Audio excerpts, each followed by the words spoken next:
Hi, I'm Cody Huffstedler, host of the Dying to Tell You podcast. We're releasing full episodes every 2 weeks. That's fortnightly for the rest of the year. In between, I'm going to take some time to look back at the episode that we just released and talk a little bit about what I've learned, because each of these conversations has been meaningful to me and informative, and I've taken something from each interview and incorporated it into my life and my work as a chaplain.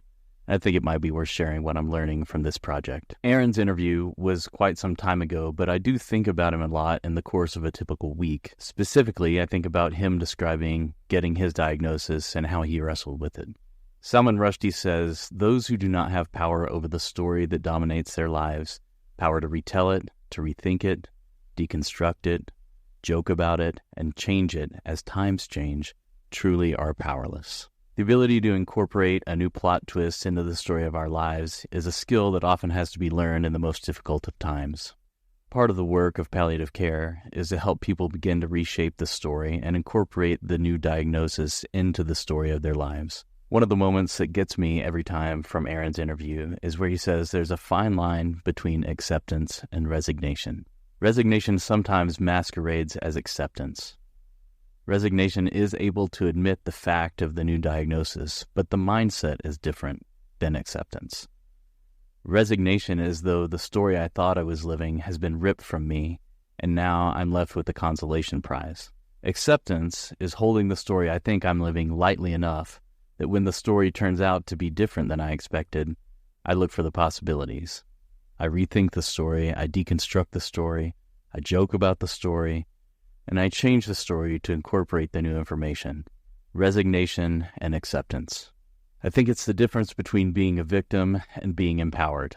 Aaron's acceptance led him to a place where he could start to reframe and retell the story. Is he poor Aaron who had his life cut short by cancer? No. He's Aaron who's holding love in his heart for you and becoming a guinea pig for the human race. He's Aaron who has a message about death, dying, and living the last part of your life that he wants you to hear. He's Aaron who came up with his festival of the soul. He's Aaron who made the most of even his very last days and his very last hours with the people that he loved. I continue to learn and practice acceptance in my own life. I learned from people like Eckhart Tolle, Ram Dass, Cory Muscara, Ryan Holiday and the Ancient Stoics, Viktor Frankl, Father Richard Rohr, and I've also learned from Aaron, who worked hard to accept and really did make the most of his story as it unfolded. Part of the point of doing this podcast is to help us all begin to learn that our stories aren't written yet. They're unfolding. Some of the unfolding we choose, and some we don't. With flexibility and acceptance, we, like Aaron, can make the most of our stories as they unfold. Thanks for listening, and I hope you will subscribe and listen to the next episode. Next week's episode is different. It's very different. In June, Chris, the producer, and I drove way up to Wyoming through some pretty terrible weather to sit at the kitchen table of Nancy Kay.